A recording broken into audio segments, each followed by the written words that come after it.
Observasi Supervisi Akademik bersama rekan sejawat. Perkenalkan, saya Sabda Marbun dan rekan sejawat saya Niji Serina. Iya. Saat ini kami akan melakukan percakapan pra-observasi. Assalamualaikum Niji Serina, apa kabarnya? Alhamdulillah sehat Umi. Alhamdulillah. Jadi tujuan kita untuk berbicara hari ini Umi untuk menyampaikan apa tujuan observasi saya supaya Umi nanti dalam praktek pembelajarannya lebih percaya diri dalam praktek. Nah, untuk observasi ini saya akan mengajukan beberapa pertanyaan. Yang pertama itu, apa tujuan pembelajaran yang akan dicapai dalam pembelajaran ini? Analisis hubungan antara makhluk hidup pada suatu ekosistem dalam bentuk rantai makanan. Ya, dalam bentuk rantai makanan ya Umi. Kemudian apa yang ingin dikembangkan untuk mencapai tujuan pembelajaran itu, Bu? Yang ingin saya kembangkan itu yang paling utamanya itu adalah untuk memahamkan anak-anak tentang rantai makanan ini dalam suatu ekosistem, baik dia ekosistem laut, ekosistem sawah, ataupun ekosistem hutan. Oh iya ya, dalam ekosistem. Dan pembelajaran apa yang akan digunakan nanti dalam praktek pembelajaran ini? Model pembelajaran basic learning ini nanti saya akan memberikan masalah yang berbentuk dia LKPD yang isinya itu tentang rantai makanan dan Ananda nanti akan menyelesaikan masalah tersebut. Kemudian strateginya seperti apa strategi pembelajaran yang Umi lakukan? Kalau strateginya itu nanti ini saya menggunakan strategi berdiferensiasi dia ini. Berdiferensiasi yang menekankan dia di proses dan produk ini. Nah, di proses ini nanti saya menggunakan asesmen ini untuk mengetahui tingkat kemampuan Ananda Umi dalam memahami pelajaran yang akan saya berikan nanti tentang rantai makanan dalam ekosistem ini. Kemudian diferensiasinya itu di bagian mana? Di kesiapan belajar atau gaya belajar atau seperti apa? Oh, diferensiasinya itu saya gunakan dia di kesiapan belajar. Gitu ya, ada yang paham, ada sebagian, ada yang belum paham. Iya, iya. Oh, luar biasa ya. Kemudian penilaiannya seperti apa nanti? Bagaimana penilaian? Kalau penilaiannya saya gunakan dia nanti ini dalam bentuk tertulis dan produk ya ini. Tertulis ini untuk mengetahui memang anak-anak itu paham dia dalam materi ini dengan cara dia akan menjawab soal-soal yang saya berikan. Dan produk ini untuk meningkatkan pemahaman yang sudah mereka pelajari. Oh, seperti itu ya. Kemudian sasarannya kelas berapa Umi? Sasarannya ini saya berikan nanti di kelas 5 ini. Oh, kelas 5 ya. Kemudian jam keberapa? Jam pertama sampai jam ketiga ini di hari Kamis. Di hari Kamis ya. Iya, mudah-mudahan lancar ya Bu. Mungkin pertanyaan saya itu saja karena saya akan pantau Ibu nanti ketika praktek. Harapannya semoga terlaksana dengan baik ya Bu. Demikian saja kawan-kawan percakapan pra-observasi saya dan rekan sejawat saya. Assalamualaikum warahmatullahi wabarakatuh.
Buat kamera cetek, gak jadi kanan, gak jadi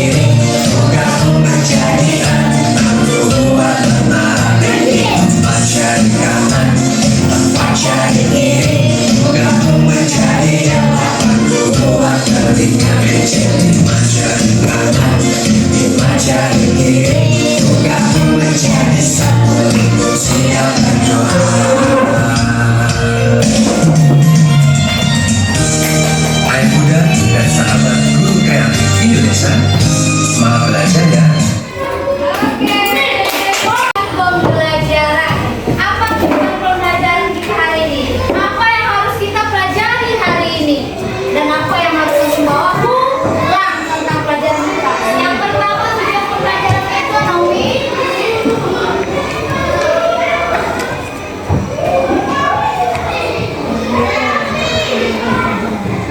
Tujuan pembelajaran kita hari ini adalah untuk mencari atau menganalisis hubungan antara makhluk hidup di mana pada suatu ekosistem.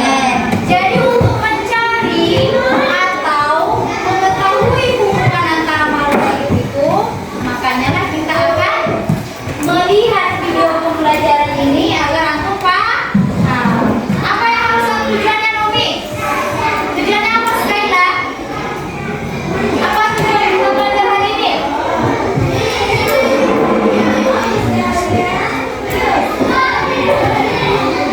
Iya, untuk menganalisis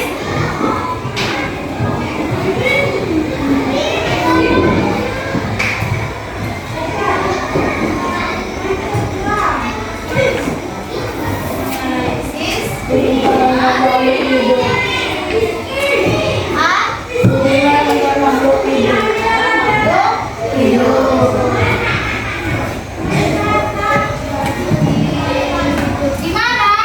Pada ekosistem. Baik di ekosistem sawah, laut, ataupun hutan. Sudah tahu apa tujuan kita belajar hari ini? Sudah. Nomi sebelum antum mau mempelajari pembelajarannya kan untuk mengetahui hubungan antara makhluk hidup. Jadi nanti antum akan mempelajari tentang apa dia? Rantai makanan. Dan selain dari rantai makanan, agar makin paham lagi antum akan mempelajari tentang jaring-jaring makanan. Ayo kita lihat video pembelajaran ini secara bersama-sama ya. Halo sahabat cerdas, apa kabar? Semoga sehat selalu dan semangat belajar ya. Pada video kita kali ini, kita akan belajar bab 2 harmoni dalam ekosistem. Topik A dengan materi rantai dan jaring makanan. Kelas 5, muatan pelajaran IPAS.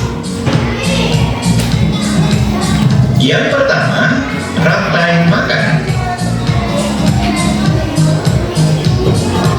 Kegiatan pembuka. Lihat, belalang ini mau dimakan laba-laba. Akan aku selamatkan dia. Lalu, bagaimana dengan nasib laba-laba? Nanti gara-gara kamu, laba-laba jadi kelaparan. Di halaman 42. Semua makhluk hidup membutuhkan energi untuk tetap hidup. Oleh karena itu, kita membutuhkan makanan. Tanpa makanan, manusia tidak akan mendapatkan energi untuk beraktivitas. Manusia mendapatkan makanan dengan mengolah bahan makanan yang ada di alam. Lalu, bagaimana dengan hewan dan tumbuhan? Bagaimana mereka mendapatkan makanan sebagai sumber energi? Mari kita pelajari prosesnya pada video kita kali ini. Pengertian rantai makanan. Perhatikan gambar. Rantai makanan adalah hubungan makan dan dimakan antar makhluk hidup yang menyebabkan perpindahan energi. Mari kita mengenal peran dalam rantai makanan. Yang pertama, untuk berfotosintesis. Fotosintesis membuat tumbuhan dapat menghasilkan makanan sendiri. Oleh karena itu, tumbuhan berperan sebagai produsen. Berikutnya, ada binatang. Binatang herbivora memakan tumbuhan untuk mendapatkan energi. Binatang herbivora berperan sebagai konsumen tingkat 1. Sedangkan binatang karnivora memakan binatang lain, di mana binatang karnivora berperan sebagai konsumen tingkat 2 dan seterusnya. Berikutnya ada pengurai. Jamur maupun bakteri akan menguraikan makhluk hidup lain yang mati atau bangkai. Oleh karena itu, jamur maupun bakteri berperan sebagai pengurai atau dekomposer. Selanjutnya, berikut ini adalah contoh rantai makanan. Rumput sebagai produsen akan dimakan oleh belalang sebagai konsumen tingkat 1. Selanjutnya, belalang akan dimakan oleh katak sebagai konsumen tingkat 2. Berikutnya, katak akan dimakan oleh ular sebagai konsumen tingkat 3. Berikutnya, ular akan dimakan oleh burung elang sebagai konsumen tingkat 4. Dan selanjutnya, burung elang akan mati dan diuraikan oleh pengurai atau dekomposer. Selanjutnya, hasil uraiannya dapat dimakan kembali oleh tumbuhan hijau. Sehingga rantai makanan ini akan terjadi terus-menerus dan memindahkan energi dari makhluk hidup satu ke makhluk hidup yang lainnya. Tahukah kalian, konsumen paling akhir bisa kita sebut sebagai puncak dari rantai makanan. Bagian tersebut bisa diisi dengan hewan karnivora atau omnivora. Biasanya, hewan ini tidak diburu oleh hewan lainnya untuk menjadi makanan. Umumnya, mereka mati karena waktu bertarung dengan predator lainnya saat berburu makanan atau diburu oleh manusia.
Sambil bermain, sambil menjawab pertanyaan. Nah, bermain apa ini? Bertangga kan? Sambil, hari kadang kawan-kawan sambil bermain, sambil mengerjakan tugas. Ada Umi. Ayo, hidung kampleng. Ayo. Sipatin sama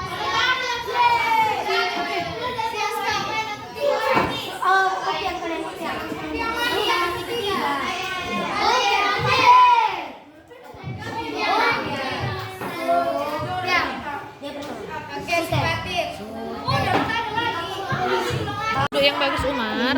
Umar. Apa jawaban Abang? Apa jawabannya? apa soalnya? Hubungan makan dan dimakan dalam satu kewajiban sebagai upaya untuk mendapatkan. Dapatkan apa Bang? Itu untuk Abang soalnya. Ayo, tadi kan udah dijelaskan Umi. Buka yang mana? Udah, tarik jawabannya. Apa? Energi. Pelanggaran. Udah. Yang udah ditarik simpan soalnya sama jawabannya itu. Nah, pelanggaran dia. Pelanggaran dia. Menyanyikan lagu maju tak gentar. Ayo, lakukan dulu. Ayo Bang.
IPAS. Sebelumnya kami telah bermain sambil belajar. Kami memainkan ular tangga dan menjawab beberapa soal. Lalu kami menyelesaikan semuanya. Pertanyaan yang ada di permainan dan kami telah belajar tentang rantai makan. Kawan saya akan memberikan jawaban contoh pertanyaan.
Assalamualaikum warahmatullahi wabarakatuh.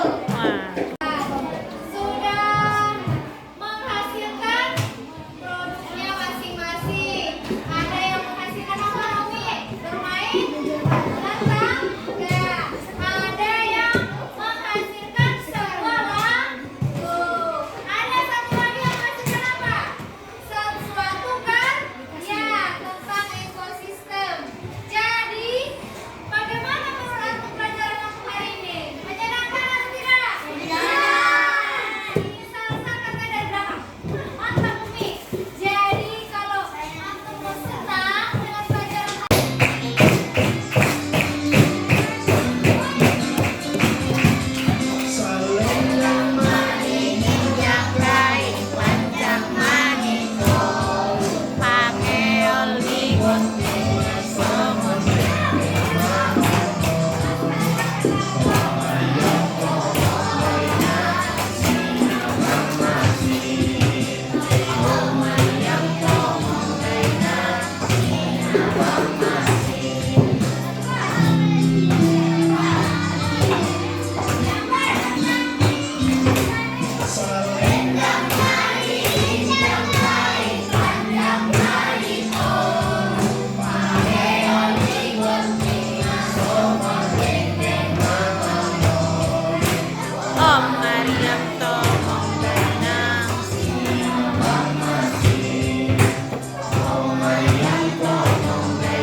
Oke, dadah ke kamera semuanya.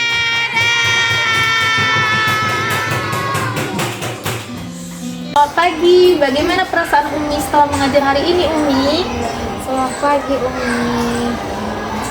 Alhamdulillah saya merasa cukup puas dengan pembelajarannya. Tetapi ada beberapa hal yang sepertinya tidak berjalan sesuai dengan rencana. Baik Umi, itu hal yang wajar gitu ya. Bisa Umi ceritakan lebih lanjut bagaimana, bagian mana yang menurut Umi kurang berjalan sesuai rencana yang sudah kita buat, Umi? Saya merasa siswa kurang terlibat ketika saya menjelaskan. Kan ada anak-anak yang sibuk dengan kegiatan yang lain, tidak memperhatikan saya. Saya juga lihat ketika itu berlangsung pembelajaran, Umi bilang terima kasih banyak Umi sudah berbagi cara mengajar dengan saya. Kemudian menurut Umi apa kira-kira penyebab mereka kurang terlibat dalam pembelajaran kemarin, Umi? Mungkin Umi penjelasan saya yang terlalu panjang ya Umi, dan memang kata-katanya mungkin kurang menarik sehingga anak-anak tidak tertarik mendengarkannya. Oke Umi, itu analisis yang bagus Umi. Kita tahu apa penyebabnya, kita tahu apa alasannya gitu kan. Menurut Umi kira-kira apa yang bisa Umi lakukan untuk pembelajaran berikutnya, mengambil pelajaran dari pembelajaran kita sebelumnya ini? Saya pikir untuk menggunakan lebih banyak kegiatan berkelompok di Umi, dan juga menggunakan video yang menarik sehingga anak-anak tertarik paham dengan pelajaran ini.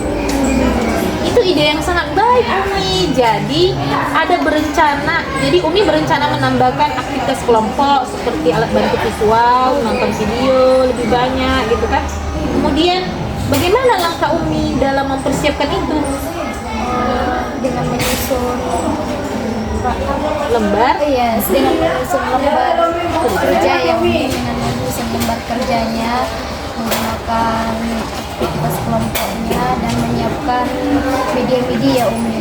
Oh iya, luar biasa sekali ide Umi ya. Setelah Umi menerapkan rencana tersebut, saya ingin tahu bagaimana hasilnya gitu kan. Bagaimana jika kita bertemu lagi di depan Umi untuk melihat perkembangan rencana Umi ini? Sangat boleh. Tentu boleh ya? Iya, tentu boleh. Oke, terima kasih ya Umi sudah berbagi dengan saya. Sama-sama Umi. Saya yang berterima kasih. Iya, sama-sama. Kita sama-sama ya Umi. Terima kasih.